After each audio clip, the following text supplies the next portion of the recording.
The trips and excursions were able to take what we'd learned in class and show us how they translate into the real world. We went to a District 6 museum, which talks about one of the only districts where there was a lot of intercultural, interracial living. To give you a very good example of Group Areas Act, we're talking about an area like this one over here. This is District 6. And if you live under the Classification Act law, you have to live in separate groups. And then this is District 6 in 2003. So what happens to those people? What's going to happen is that we're going to remove these people and we're going to relocate them. The only place we can relocate them is if we take them to what we call today the Cape Flats or what we call the townships.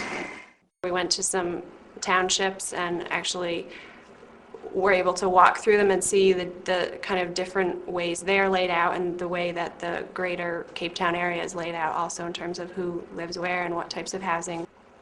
Just being able to see what does it look like when one group of the population has been systematically, oppressed. And even if once you have democracy, after 10 or 20 years, that's still going to look a certain way, and what are the lessons you can learn from that? Where's your house? Huh? Where's your house? In this direction. Watch out.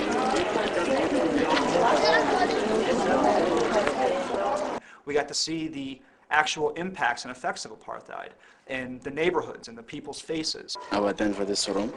10 people sleeping in this room? Yeah.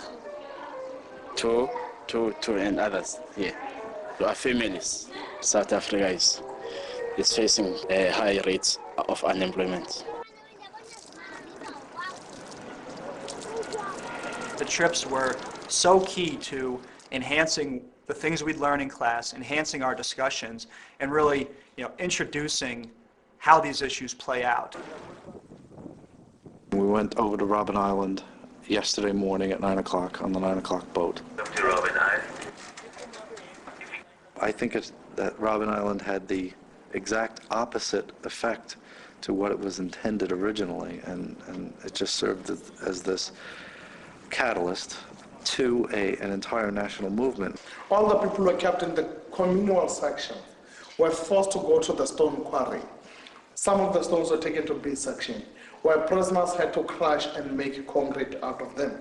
To tour the prison facilities and to see where Nelson Mandela worked in the lime mines was really powerful. That is the cell where Nelson Mandela was mostly kept while he was a prisoner here. Mandela spent 18 years in this section. 3/4 of 18 years, he was kept in that cell. The excursions that we went on were a really important sort of visual aid to a lot of the discussion that we had had around the kind of geographic and structural inequalities of Cape Town and the areas around it. And just being able to be in a location where you can go out and see these things every day is just phenomenal. Those 3 weeks in Cape Town were amazing. Definitely the highlight of my 21-year-old life.